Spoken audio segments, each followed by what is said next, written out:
Good evening, everybody. This is Richard GEARHART, founder of GEARHART Law, a full-service intellectual property law firm, and you're listening to Passage to Profit, the show all about small businesses, entrepreneurs, and the intellectual property that makes them flourish. Tonight, we have a very special guest, Larry Namer, founder of E-Entertainment Network, and he'll be on right after this. Hi, I'm Elizabeth GEARHART. I'm not an attorney, but I work at GEARHART Law. GEARHART Law does patent, trademarks, and copyrights. And I do the marketing for the firm. But I want to quickly go over who we have as presenters right now, because everybody that's presenting has come up with a solution to a real problem. And I think it's pretty cool.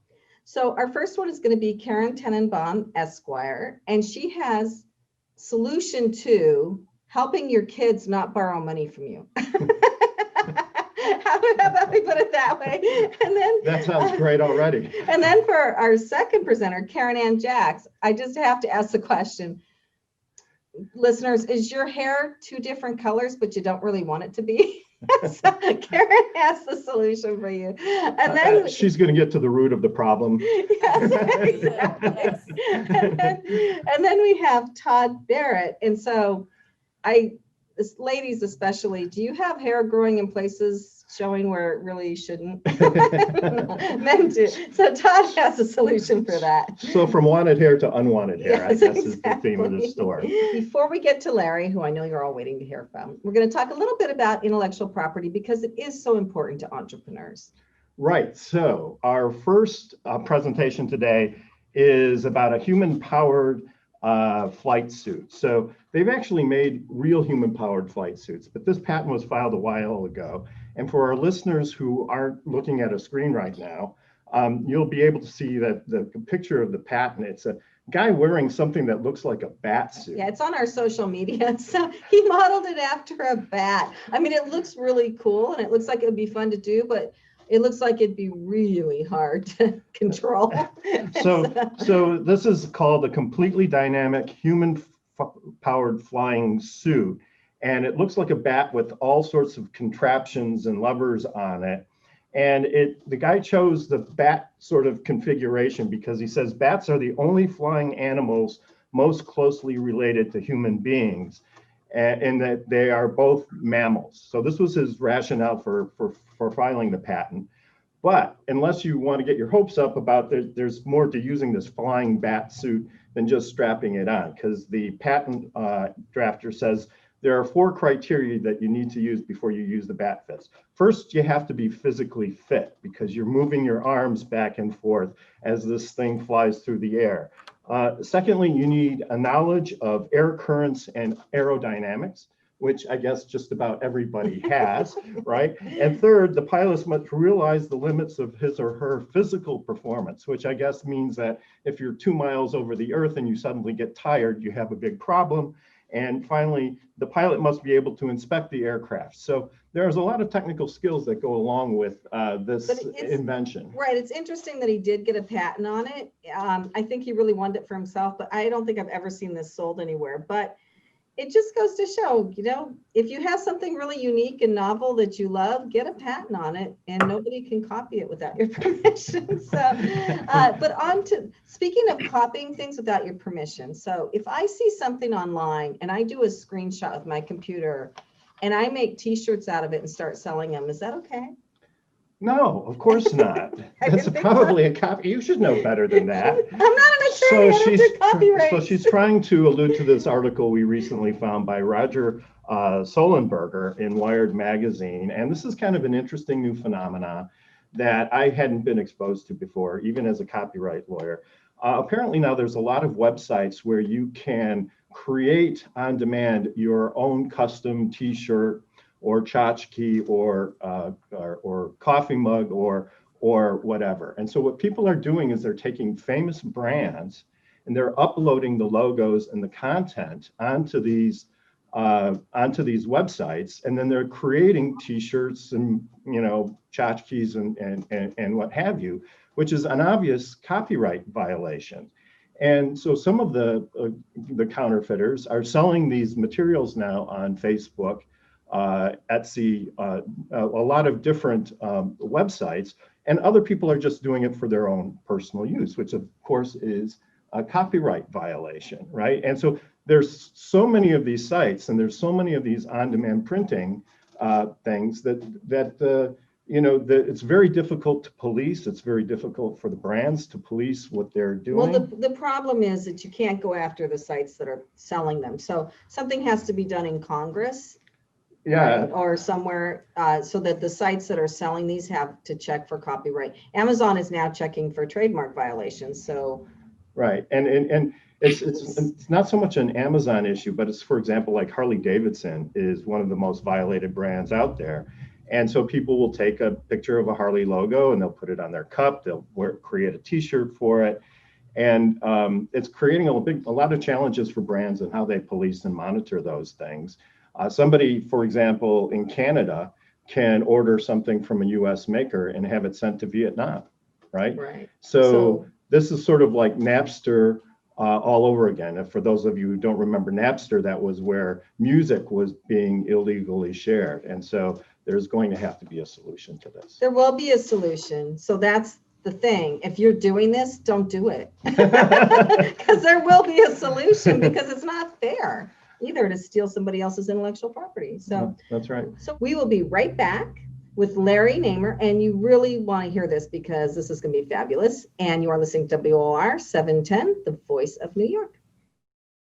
Welcome back, everybody, to Passage to Profit. Richard and Elizabeth GEARHART, and our very special guest today, Larry Namer. He's a phenom, which if you don't know what that means, it means phenomenal. He's had really an incredible career. He is the founder of E-Entertainment TV and several other TV networks. And he's been a pioneer in the media for the past 45 years and is currently the president of Metan Global, an entertainment and technology company involved in all aspects of media, connecting brands in Beijing, Shanghai, and the US. Metan has established its position in China as a premier media company, developing content across all networks, including television, online, film, and mobile. And on top of that, correct me if I'm wrong, Larry, but you are also on the board of the Einstein Foundation. Yeah, I'm on the advisory board of the Einstein Foundation. So what do you tell the Einstein Foundation? Well, I mean, it's actually funny, because I grew up in Brooklyn and, from a kind of a lower middle class family. And I would, for whatever reason, I would have crazy ideas every day and I would tell them to my family. And my mother would typically smack me in the back of the head and go, "Shut up, Einstein." So it's, if she were alive today, she'd probably get a big kick out of the fact that I went on the advisory board of the foundation. So. That's really incredible. Tell us about E-Entertainment Network. That was kind of. Well, I want to hear where he started. So as soon as you graduated from college, you got a job doing what? I graduated. I was the first one in the family to graduate from college at all. And my degree was in economics. And after you graduate, I couldn't figure out what you do with an economics degree. So I figured I would take kind of a mindless job and, give me a little bit of time to figure out what it is I'm going to do. And so I got a job as an assistant underground splicer in Manhattan, in New York. And my job was every day I would go down below the streets of Manhattan with the roaches and the rats and do all of that and put wires together.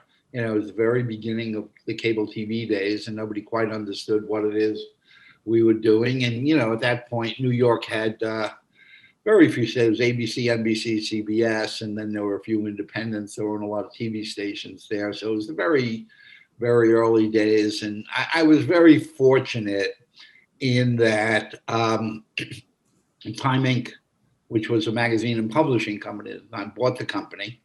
And, they really started to put money in and they believed in cable TV at a time when nobody else did. I mean, all my friends would say, "Larry, why don't you get a real job? Nobody's ever going to pay for television." And I was one of those people, by the way. I was like, "You want me to pay for television? It's free now. Why would I do that?" Now I've got 2,000 channels. So, and so I was very fortunate to be there because it was a great time. So I kind of rose through the ranks of the technical So I didn't have any technical background. Again, I was, a liberal arts grad, and but I knew how to read, so I could read the instruction manuals and do all of that stuff. And so I then became the splicer, and then I became a installer and a serviceman, and I kind of went up that ladder really, really quickly. And then they wanted me to move into management, which at first I resisted, but then they finally convinced me. And so they put me in charge. I ended up being the director of operations there. So I was all 25 years old, and I had 300 and some odd people, all of which were older than me, reporting to me, which was an interesting dynamic. And but then I finally, when Time Inc. really started blowing it out and buying cable systems around the country, we were the place where we started HBO and Cinemax, and really were the ones who revolutionized urban cable. This wasn't something you did out in farmland so people could get good reception, but rather a way to do not just television, but lots of other stuff, like, precursor to the internet kind of stuff. So I ended up becoming the head of corporate development there. And, we're going back to, late 1970s. And my assignment was to figure out how people will interact with technology in the year 2000, which, was 20 years in advance. And you kind of knew that nothing you said was going to be right anyway. And, you couldn't predict things like the internet, and, those were unthinkable, back then. And so I was able to participate in a lot of stuff really young.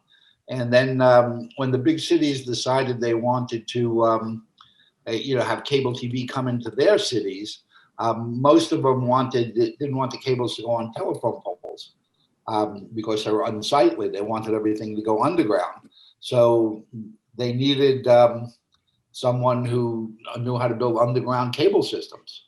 And, there was only one built in the country, and, here I was. And so I ended up getting recruited by the people that won the franchise for Los Angeles. And, I'm still a New Yorker by heart. And, they were trying to convince me to go out there, and I really wasn't interested in going to La La Land. And, and then finally they just literally offered me 4 times what I was making in New York. And they said, and by the way, besides all the money, we'll rent Liberace's house for you, which was on Entertainment Tonight every day. I will give you a car, we'll give you a phone, but you got to come out here, because they really had no choice. They promised the city they would build underground, and they needed someone who knew how to do it. Let me ask you about Entertainment Tonight. So before the show, we were talking about it, and I was saying, well, how did you, it's like you said, when you started the network, you knew exactly that it was going to be a hit. I came out here and was building the cable system. Everybody I knew and everybody I met out here was going to parties and premieres and, movie openings. And I said, this is great. I want to go to those. That's like kind of cool. And when I would talk to people at the studios, they go, well, you're not really in the media or entertainment business. You're kind of like the telephone company. And they wouldn't invite me. But I had, at that point, I was building the first 61 channel cable system ever built in the US. And again, we're going back to 1981. And I had all these empty channels. And, I just said, I want to go to those parties. It's kind of cool. And I said, I would talk to the marketing people at the studios and say, listen, the only time I ever see a movie trailer is when I'm in the movies. And it's typically the better part of of the movie itself. I said, don't you think it would be better to show people those things when they're in the home, so maybe they want to go to the movies? And they went, yeah, but it's too expensive, and that. So I said, hey, give me the movie trailers. I'll put them on a channel for you, because I had plenty of empty channels then. I actually had a lost pet channel, which if you lost your dog or your cat, you could like post for your neighbors. And, so I put them on, and I said, the caveat is you got to invite me to all those things. And they said, yeah, all right, we'll do that. And, when we did surveys of the audience, you said, what's your favorite channel? They go, oh, CNN. We love ESPN, the sports channel. and we love that trailer channel. And I was going, now, wait a second. I get the best 2 minutes of a $50 million movie for free, and people love it as much as they love the stuff that people are spending, fortunes to produce. Right. So that, that kind of stuck in my head. And then what happened is the company I worked for, which is actually the company that recruited me was a Canadian company, and they sold out and went back to Toronto. And they wanted me to go there. And I said, no. I didn't go from New York to LA to move to Toronto. I said, I'm done with snow. And so, I didn't go with them. And my friend Alan Marufka, who's from New Jersey, he was out here, and we were, just saying, let's do something for ourselves and stuff. Let's come up with ideas. And I said, hey, I did this thing and there's something there. Let's look at that. And at that time you had Entertainment Tonight, and you had, those kind of shows, which are half hours. But the analogy was MTV. There was music here and there, but MTV was more than just music. It was an environment. It was a feeling. It was a lifestyle. It was those. We said, why don't we just do MTV of the movies? We'll use if you have a host, a BJ, turn to a green screen and go, and Madonna has a new video, and then you play the video. So why can't we just have a host go and Arnold Schwarzenegger has a new movie? You make this sound so easy. Was it real? Did you just have the Midas touch here, or are you glossing over a few of the challenges that? Well, there were a lot of challenges, but if you go back to that time, there was this saying that people used to use was like cable TV is like an electronic newspaper. CNN is the headlines, and ESPN is the sports, and the Home Shopping Network was the ads. And Alan and I just said to us, the second most read, most enjoyable part of the newspaper is the entertainment pages. And that's what's missing. So we just, we wrote a business plan. We didn't realize that, at that point, to start a TV network was somewhere between $60 and $100 million. And we didn't realize that there was nobody around that was going to give us that kind of money. So even though people were saying it's a good idea, they would also turn to us and say, look, you're not Rupert Murdoch, you're not Ted Turner, nobody wakes up and starts a TV network. It just doesn't happen. And because really all TV networks were started by big companies. They weren't started by individuals. There was only, Discovery was started by an individual, BET was started by an individual, and us. That's it, three in history. We knew we were on to the right thing. We spent 3.5 years looking for money. We ended up finding an investment banking house on Wall Street, where when we went in for the meeting, this is after 3.5 years, and I was ready to give up. But the young guy, and he had movie posters on his wall, and we were like, this is odd. And we said, why do you have these posters? Because I used to be the entertainment reporter for my college newspaper. And we were like, okay. And, after the thing, he said, look, he goes, I can't sign for a lot of money, but I could give you $2.5 million.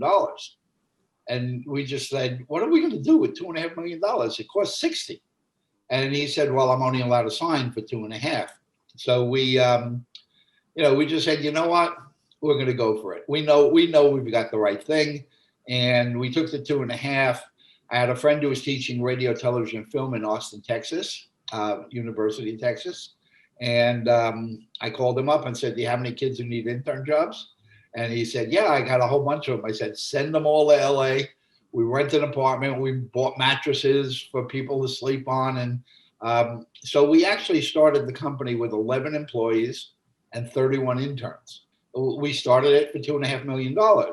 And everybody was amazed. And, then they were coming after us and then going, oh, why don't you tell us that's what you wanted to do? We would have given you that money 3 years ago. And, we said, yeah, thank you. But, it was an instant success that took 3.5 years to get the first dollar in. And once we went on, everybody just, we were very smart with limited amount of money. And sometimes having less money is a smarter thing because it forces you to think and rethink things as opposed to doing the tried and true.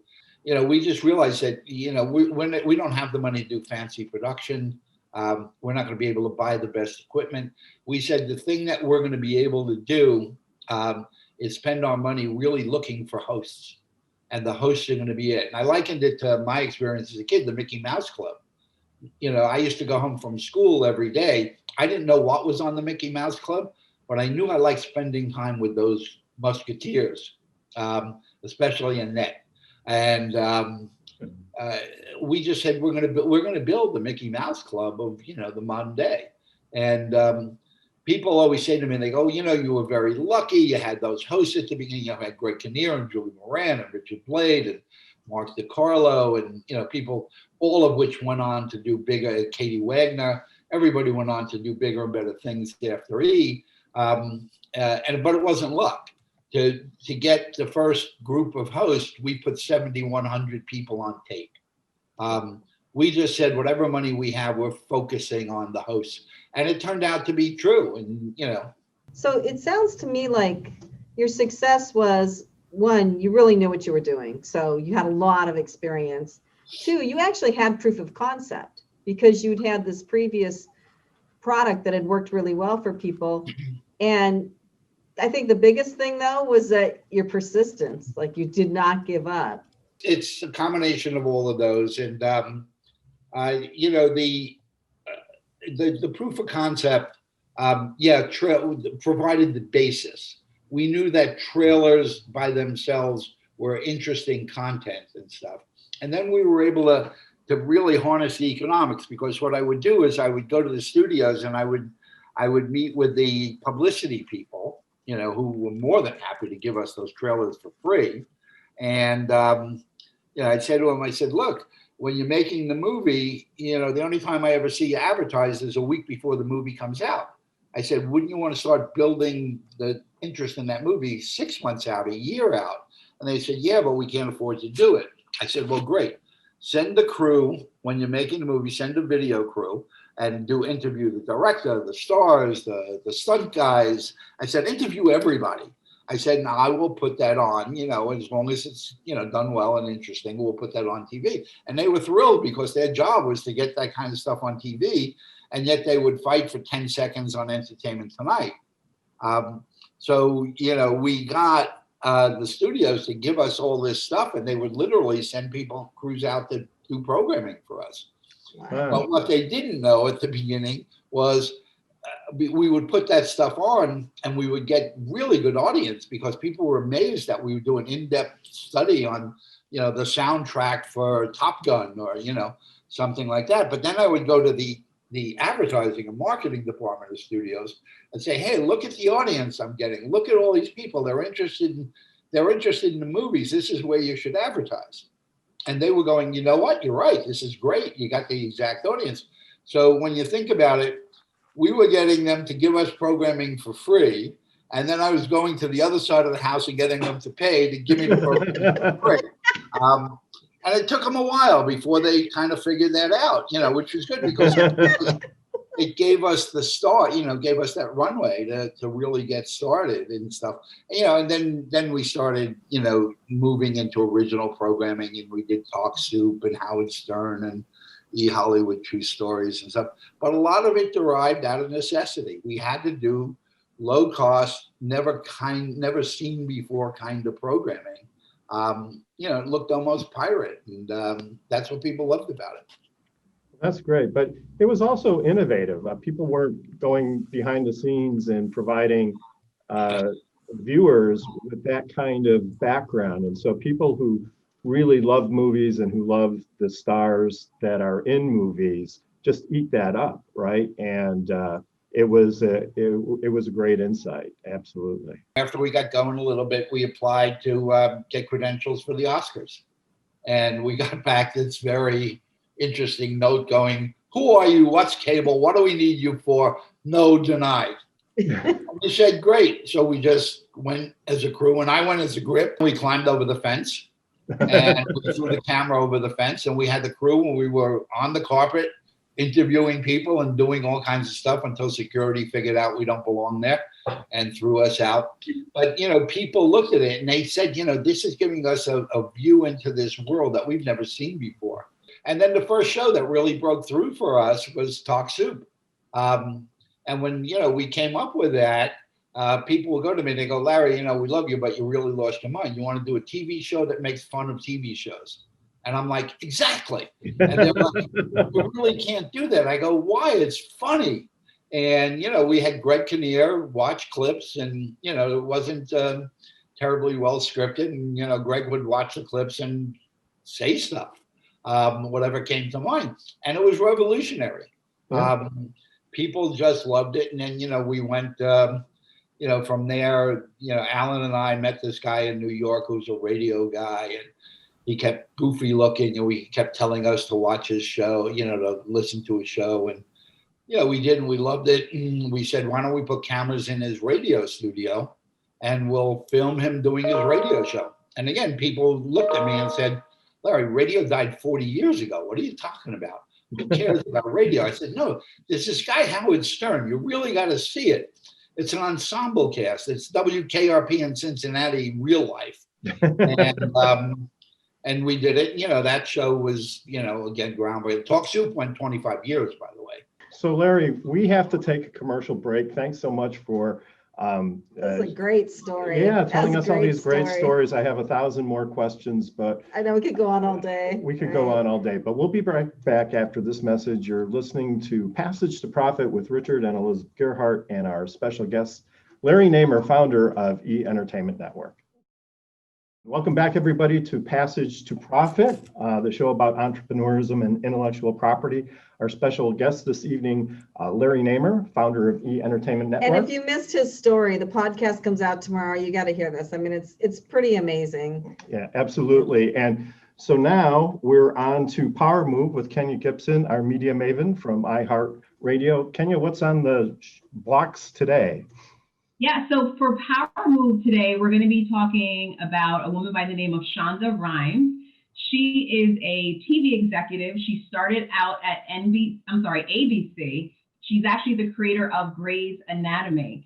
And she found herself in a position where she kind of felt a little stuck at the network and felt like she was kind of trapped in a little bit of a bubble, and made a recent power move over to Netflix that resulted in her leading her 15-year creative hub for a 9-figure deal, which is the first of its kind. So not only is she going to be content creator and storyteller there, she's also going to have part ownership of the content, which is super amazing. So you talk about, starting off, creating, making something really huge. I mean, Grey's Anatomy to this day is an iconic show that's still on, and really being able to find a place where you kind of feel like you're stuck, but sometimes stuck is the best place to be. So I just wanted to congratulate her on her moves. I was just kind of going back to what Larry was saying earlier about, how you think and how sometimes you need to rethink things. And I think this is a perfect example of rethinking a situation and putting yourself in the best position possible. Wow. 9 figures. She seems to be someone who is super creative and just loves what she does. It doesn't seem like it's ever motivated by money. And I think those are the best situations, like similar to Larry, like when you love what you do and you create, the money will just come. It'll find you for sure. Yeah. And, just let me chime in because I followed Shonda's career pretty carefully and stuff.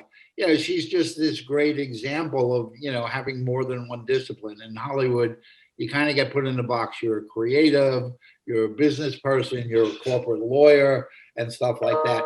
But she actually, brings multiple disciplines to it. So not only is she a great creator, but she's a really good business person too. That is a power move. Boy, yeah. If I ever saw one.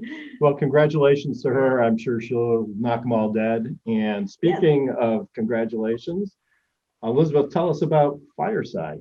Yes, so for those of you who haven't heard me describe this before, Fireside is the first ever video directory of small businesses. So what I do is interview small business owners and put them on a video directory. It's a YouTube channel and a website, both.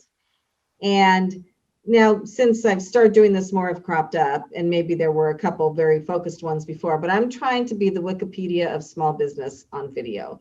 So I really want this to be far reaching. And right now I'm doing most of the interviews myself, which is a lot of work, and all the back end too, but I'm getting help. And I really see this, you know, good to hear that Larry had to wait 3.5 years for his money, because you know, all of this takes time. But what's really cool about doing, I am just loving doing this. What's really cool is I'm meeting people and finding out about things, just like on Passage to Profit, that I never even knew existed before, that are really useful for people. So I'm so happy to be able to spread the word and help these people get the word out with videos. And a lot of people don't have a place to put their videos, or don't have good videos that they like. And so I try to make it all about them, and I try to make it in a way that they really like it. And people do seem to really like it because they get to really go deep into what their business is.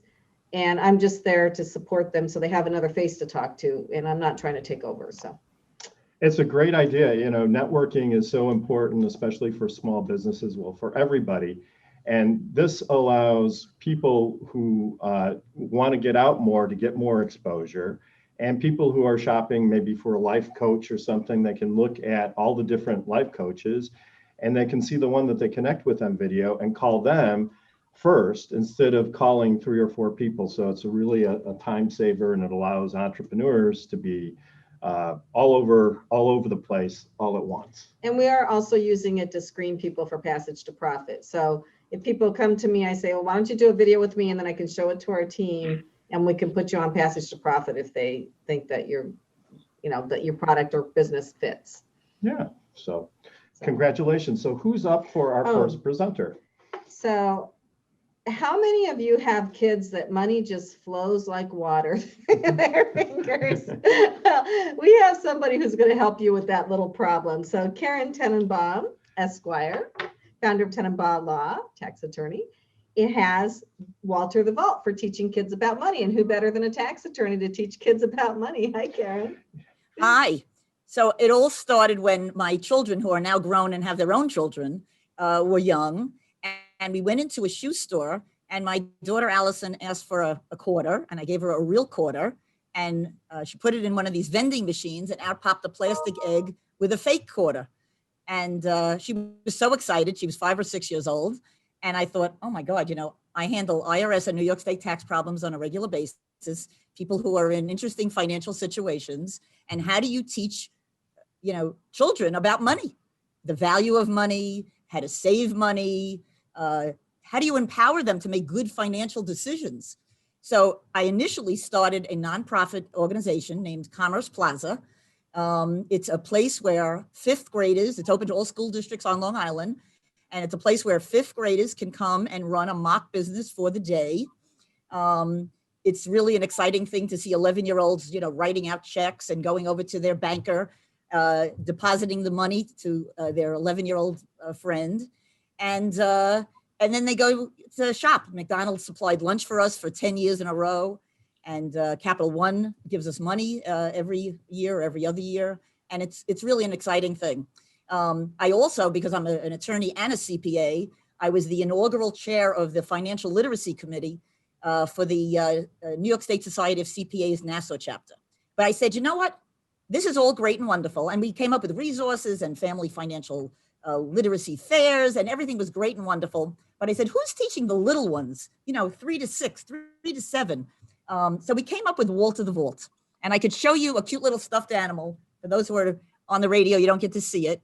And I'm Walter he has words of wisdom. I'm Walter the Vault. I'm friendly and nice. I'm filled up with rhymes and financial advice. Oh. He also has a book. He has a book that goes with this. He has a book that I'm showing right now. And I'll give you another rhyme. Save your nickels, save your dimes, listen well to all my rhymes. And if you do, it's me you'll thank for all the money in your bank. Now, when my grandson, who's now a year old, was born, people gave us porcelain piggy banks. That's the standard gift. I said, you know what? He's going to knock that over and it's going to be falling into 1,000 pieces. So we came up with a plush.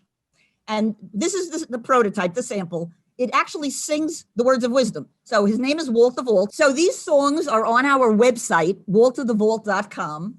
And we have a lot of posters and games for the kids. We have this game called Raining Change, where money falls out of the sky and they have to collect the money. And we have a lot of free things, coloring books, where the pencils come up and you could color in the thing right there. Most of it's free, but we also have books. And then, of course, we have, waltofthevault.com, as I said, where you could go and do all these fun things. We've been on TV and radio before. We've done family financial literacy fairs at the library. We've been to the Children's Museum, the Long Island Children's Museum, and the kids really love it. And what we see is that parents don't feel comfortable teaching kids about money, and the schools aren't really doing it either.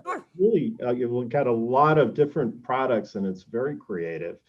So how did you go about developing these programs? What is your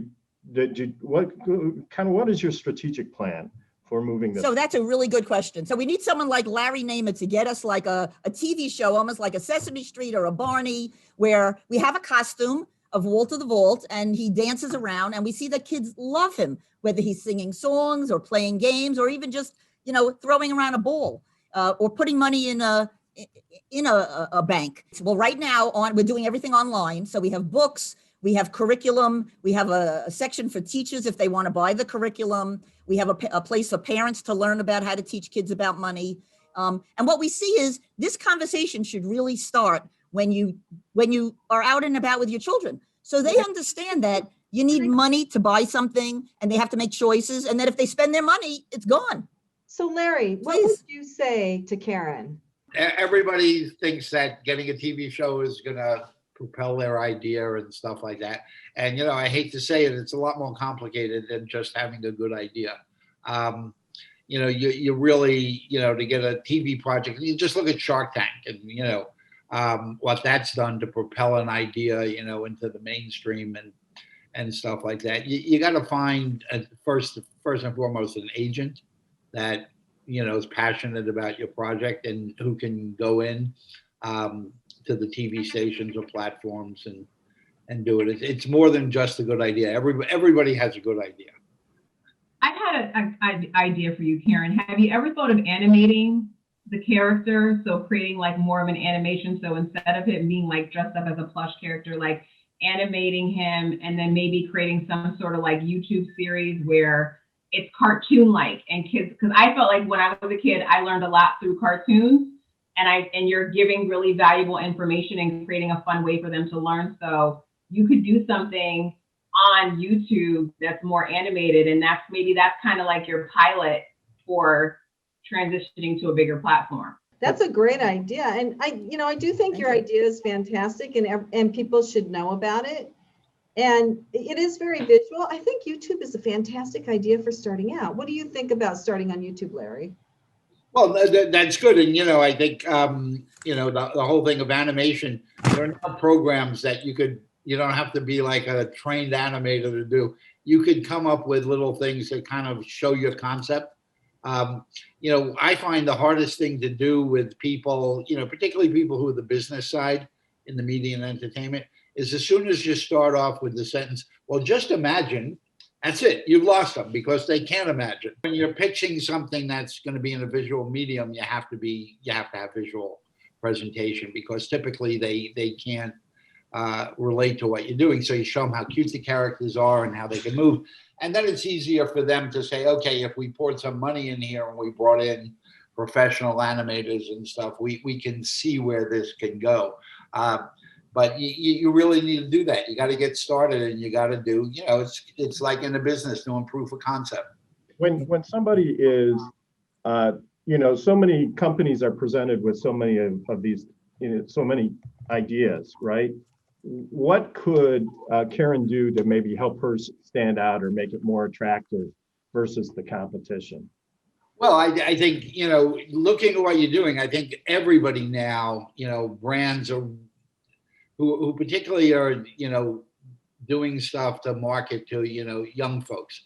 Young folks are very, very interested in causes and environment and stuff like that. And it's the relationship of the brand to these good causes, which actually influences a lot of the purchase decisions. So I would find, a sponsor, a company that wanted to, really start building that kind of image. And because what she's doing is a noble purpose. I mean, particularly, not just, kids in the suburbs, but kids in inner cities need this kind of education desperately. And, to really come up with a program that service those things, which is highly visible. You can show that you got an audience. You could show that it's multicultural, multi-denominational, it appeals to everybody who's got a kid, needs to have their kid begin to understand those. So you could really begin to prove out the broad range of interest in the subject matter. So I would look for a sponsor that could help offset some of the costs. I love it. Thank you. So my goal would really be that every single night when the kids brush their teeth and read a book with their parents, that they say, "Oh, mommy, daddy, do you have any change?" And then put them in Walter. Okay. That we have a slot on the top and he could save his money. It sounds like you need to animate or videotape that. Right? I like that. Yep. Yeah, so we're coming to the end of our segment, but this has been excellent. And, Kenya and Larry, great ideas. I hope you get some value out of that. Karen, where can people find out more about your project? So you could go to walterthevault.com to learn more about Walter. And if you want help with the tax matter, you can go to litaxattorney.com. And again, I'm Karen Tenenbaum. Excellent. So Karen knows Thank what you. she's talking about. She knows money. So you are listening to Passage to Profit, the Inventor Show on WOR 710, the Voice of New York, with our special guest, Larry Namer, the inventor of the E! Entertainment Network. We'll be right back. Welcome back, listeners. You are listening to Passage to Profit, the Inventor Show. And wow, it has been a great show so far, and it's going to be even greater. I don't know, or as great going on. If you missed it, go to our podcast tomorrow on iHeartMedia, Passage to Profit, the Inventor Show. But now I am very pleased to introduce Karen Ann Jacks. She has a solution for a problem. Is your hair two different colors and you don't want it to be like that? You need to go to Karen's website. So welcome, Karen Ann. Yeah, I've been a hairdresser for a long time. It's not just hair color, but it's hair color for home use. And what happened is, as a hairdresser, many of my clients who couldn't visit me because of time or money in the salon said, "Hey, can you help a girl out? I hate the box hair color and I want some of that good stuff you have in the back." And I thought, God, I wish I could, but salon hair color just isn't designed for home use. And I thought, how can I solve this issue, right? And that's part of what entrepreneurs do. We solve problems. And I thought, okay, first of all, I need to find a hair color manufacturer that would make it for me to sell for home use. And the answer that I have in solving is the cream hair color comes in tiny tubes, which I now have small tubes in creamy hair color versus the liquid hair color that you get in box. The other solution was we customized the developer and we customized the application. Okay, so we solve all these issues.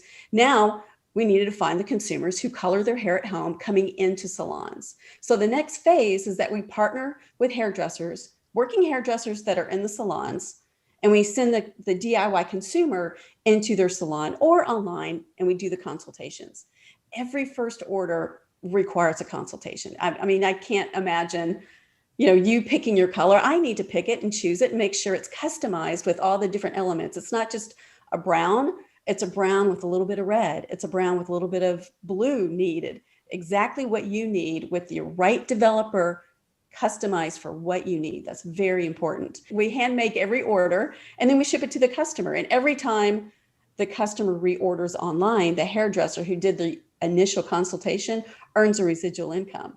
So what I love about this is that we're helping the consumers who upgrade from box hair color, and then we're helping the hairdresser capture 75% of the market who color their hair at home. Can I ask a kind of stupid question, since I've never had my hair colored? What's the difference No. between just getting a box of hair color at the store and Oh, going dumb question. to a hair? Well, Dumb question. at least half of our audience is kind of wondering what's the difference between Yes, these okay. two things. There's two elements to it: buying box hair color or going to a salon. So when you buy box hair color, you, the consumer, you go in and you're picking the color on that box. Now, just because that's the color on the box doesn't mean that's the color you're going to have, Oh, because your own natural hair color helps to determine what the end result. That's part of the magic. I was just asking because I was thinking about COVID and everything that was going on with people not being able to go to the hairdresser. How does it work when you can't get to your designated consultant? Well, the majority of my business is online. So they go online and they book an appointment with one of our hair heroes. And so, but the second element to box hair color versus salon hair color, it's not just choosing the right hair color, but it's the quality of hair color. It's kind of like a boxed wine versus Italian wine. We want Italian pigment, and that's where my hair color is manufactured, is in Italy. well, I understand the difference between those two things for sure. It's not just that. I find the box color, because I used to do that when I was young and stupid. I didn't have the money for a hairdresser every time. But the box color is really harsh on your hair and skin. Yes, and the reason it is because it needs the harsh developer, because it sits on the shelf. When we custom every developer and color, we customize your developer and hand make it so it's not harsh. This is a new concept. So what are some of the things what are you laughing at? Well, it is a new concept in that you've paired it with the hair Right. salon so that people know exactly what to do. That is very new. So what are some of the pinch points? There's three big elements to it. One was finding a manufacturer that made salon hair color talk to me out of Italy. That took me really a couple of years to find the manufacturer that would work with me. Once I had that, and we agreed on the first order, and we could customize it exactly how we needed it. And that was the first one. Second one was getting the website up. Yes, I'm one of those that spent too much money on a website that was a beautiful brochure, but did nothing. I've learned a lot about that, how to make it, and we just kind of keep adding to it and find the right website developer, not just the designer, for the back end. And then the third element, and this was the biggest, and that is hairdressers. Most hairdressers hate home hair color because they believe they lose their salon business to it. Mm-hmm. But what I want to share with you is the people who color their hair in the salon don't want to color their hair at home if they don't have to. They'll do it sometimes, but they don't want to. Okay, now that we can get rid of that fear, what if we kept our 25% staying in the salon, and then we go after the other 75% of $30 billion a year that we hairdressers never got to get before? I have a hard time relating to anything having to do with hair. My barber, I think I saw him last maybe 40 years ago. The hardest thing to do is get people to adapt new habits and stuff. And I think clearly, the people from the salons is key to this. I mean, most people don't realize that when you have an idea and you're trying to sell it into a new industry, there's a food chain that exists. In that business, it's the hairdressers and the salons and stuff. So unless you can figure out a way that everybody on the food chain eats, you're going to do nothing but run into obstacles here and there.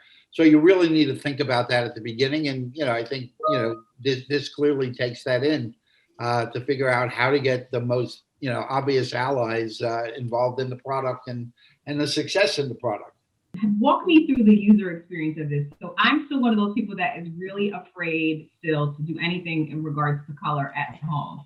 So how do you speak to me and get me over the edge? I love this because this is what I do. I help you feel good about coloring your hair at home.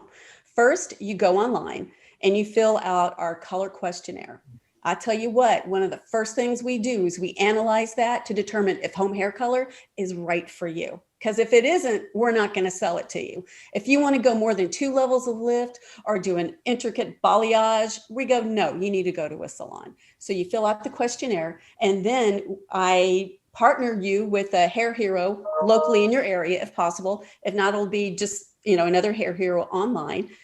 And within 24 hours, we do a FaceTime, Skype, Zoom meeting, and we talk to you for about 10 minutes at the most. and we analyze your hair. We make sure it's exactly the shade you think it is, and that you're going to get exactly what you want. And then we ship it to you. Once you receive the color, then you can contact your hair hero to go with you through the application at that time. So where can people find out and how can they reach you for your products? Well, it's DellaricaHairColor.com. It's 2 L's and 2 R's because I thought it looked like fun. DELLARICCA haircolor.com. Great, Karen. Well, thank you so much for joining us. We wish you all of the success, and we encourage all of those listeners out there who want a home hair color themselves, tackle the root of the problem and go and Karen's website. So, and this is Passage to Profit. We'll be right back after this message. And welcome back, everybody. Passage to Profit with Richard and Elizabeth GEARHART, and our special guest this evening, Larry Namer, who's the founder of E-Entertainment Network and also is involved in many other companies. With us right now is Todd Barrett. So we've gone from one hair product to a product that eliminates hair. Todd, you're the expert on getting rid of it. Tell us about your company. So One Blade is a company that is all about shaving. We're very focused at this point on men's shaving. And I've been around product development and the consumer product segment for my whole career. And I find it interesting if I look back how many times we worked on programs where we had a solution that wasn't necessarily well matched up to a real genuine problem. And One Blade was definitely all about, from the very beginning, it was about solving a problem, and that was being able to deliver to, again, men, at least initially here, a barbershop quality shave. And what I mean by that, most guys actually haven't gotten a shave in a barbershop. What I mean by that is there's about 15% of the men in the marketplace worldwide that have skin issues due to shaving. They get irritation at the very least, or they have ingrown hairs. But every time they shave, it's a bad experience. And what happens with a really good barber and a great barber shop is you can get a very, very close shave. It's a very relaxing experience. And most importantly, by using a single edge, you get a great skin outcome. Basically, you don't get the irritation. So that's what we're all about. We're about helping men ultimately feel great about themselves because they have, because they've gotten a great experience shaving. What Schick and Gillette have done starting back in the mid 60s is basically, to a really good effect in a lot of ways, they've dumbed down shaving. And so you can hand a cartridge, a multi-bladed cartridge shaver to a 16-year-old and say, hey, go use this thing. And they're not going to end up in the hospital with, cuts all over their face. So that sounds a little on the extreme side, but well, I mean, that's, the reality is if you don't practice dramatically with a straight razor that the barbers typically use, you're going to have blood on your face somewhere. Right. It's just a very hard tool to use and to get to be really, proficient with. And so the big difference is that our razor takes and basically makes it relatively easy to cut the hair off your face versus what's happening with a cartridge. Any type of Gillette or Schick product is a multi-bladed cartridge, a plastic head. It has Teflon strips above and below the blades. Basically, though, what's happening is you're scraping the skin, the hair off your face and wherever you're shaving.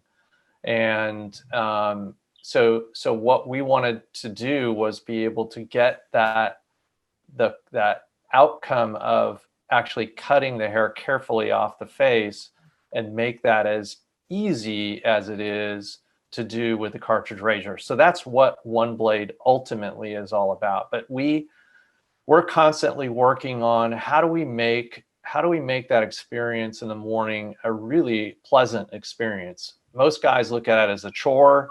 And like I said, a lot of guys have problems with their skin afterwards. So that's a negative outcome for them. We have a lot of younger guys in the office who just seem to like give up on shaving, which is not my, my era. Yeah. And I use everything. I think today I used like one of these disposable razors and just kind of scraped away.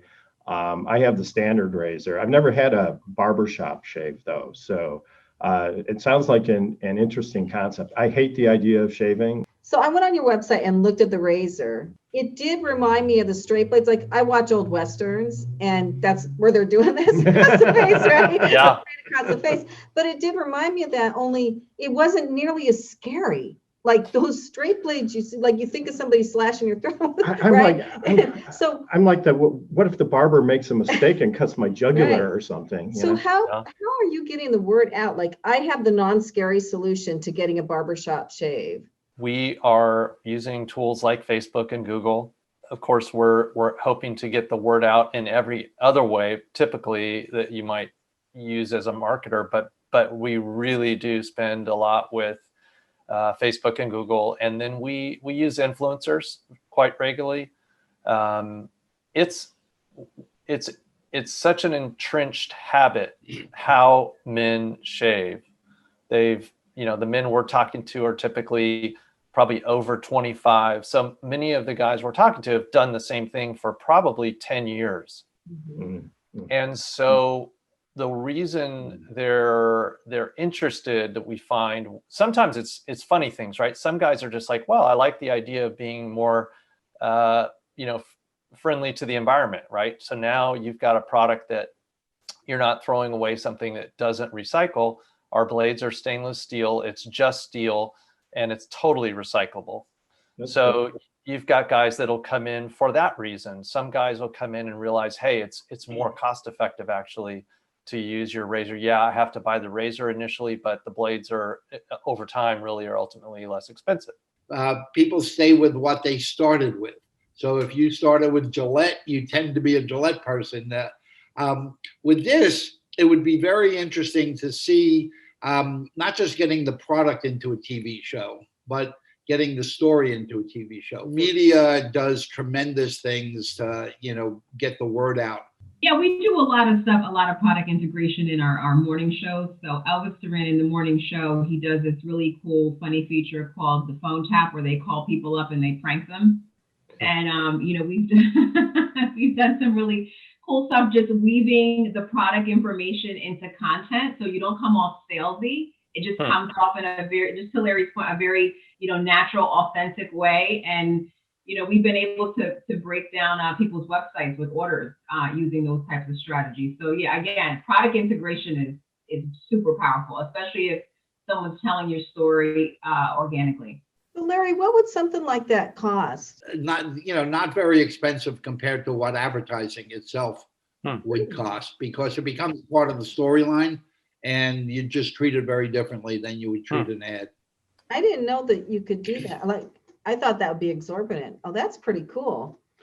So that's a great idea. How would somebody go about starting a campaign like that? Do you have an agent? Do you just start calling people? Yeah, you need an agent. There are agencies that specialize in this kind of stuff. Most of the big ad agencies understand how to do it and stuff like that. And then, you got to get the writers and stuff. And, I would find a few writers of shows that I thought might be interesting. I would send them product, let them try it, and then, kind of gently recommend, say, hey, wouldn't it be interesting if, Sheldon from Big Bang Theory, had a shaving problem and he used this razor, and sometimes you got to kind of pull them along. Todd, how can people find out about you and your razor company? By the way, I would really recommend listeners and viewers to go to Todd's website. It's incredible. It's a very nicely designed product, and the video on the front page is very explanatory. Really puts the product in a great light. But how can people get a hold of your razor? Yeah, thanks, Richard. It's onebladeshave.com. Well, that's great. So thanks everybody for staying with us. We'll be back with a wrap up right after this message. Well, fantastic show tonight, wasn't it? I mean, absolutely. Larry was fantastic. Our presenters were fantastic. If you are just tuning in, then you need to go to our podcast tomorrow, and it will also be on our YouTube channel, Passage to Profit, the Inventor Show on YouTube. You can see what everybody looks like. You can see their backgrounds, and on our social media, you'll be able to see pictures of people's products. But our guest today was Larry Namer, who founded the E-Entertainment Network, and he doesn't let the grass grow under his feet. So he's got a couple more things going on. So if you want to find out more about him, just Google him, or if you want to see really what he's involved in now, you can email him at lnamer, just like it sounds, at fanvestor.com, or you can go to a website, ljnmedia.com, and Larry will give his 2 cents worth at the end about how we thought the show went, etc.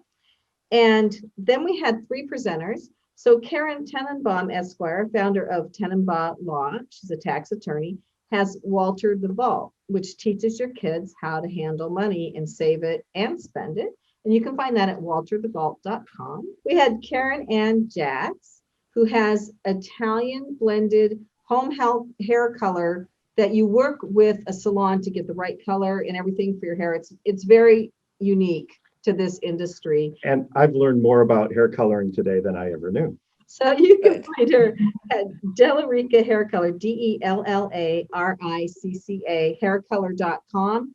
And really, it'll give you the home hair color look that you would have coming from a salon, which is really, really hard to get, I know from personal experience.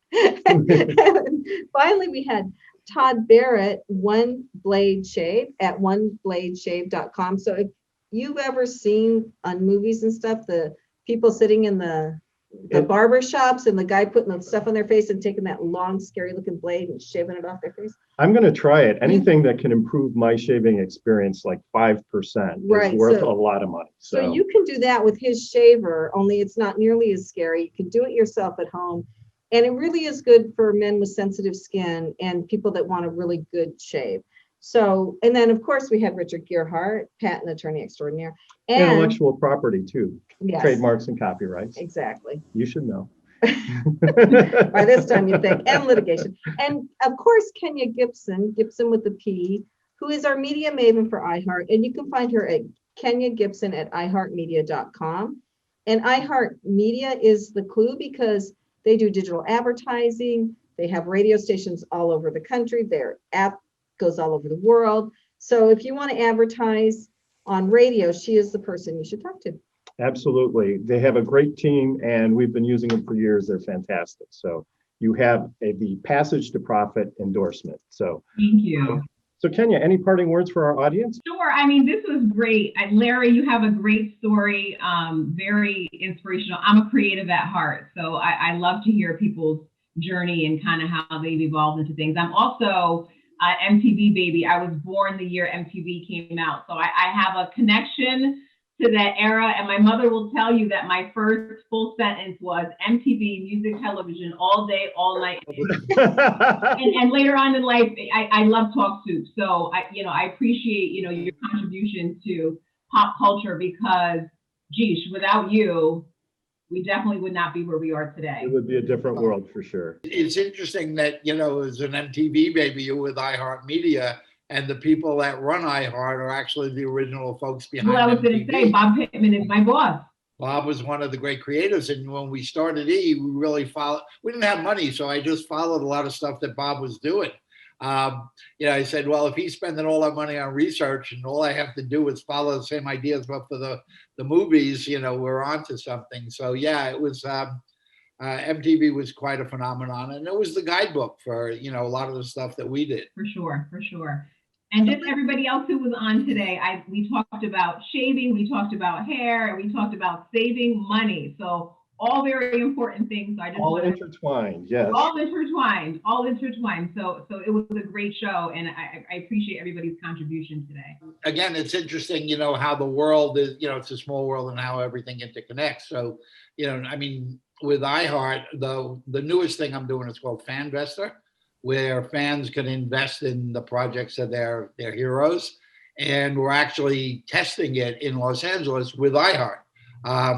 Working with Ryan Seacrest, is working with the Jonas Brothers, and raising money for COVID relief. But we wanted to make sure the platform worked.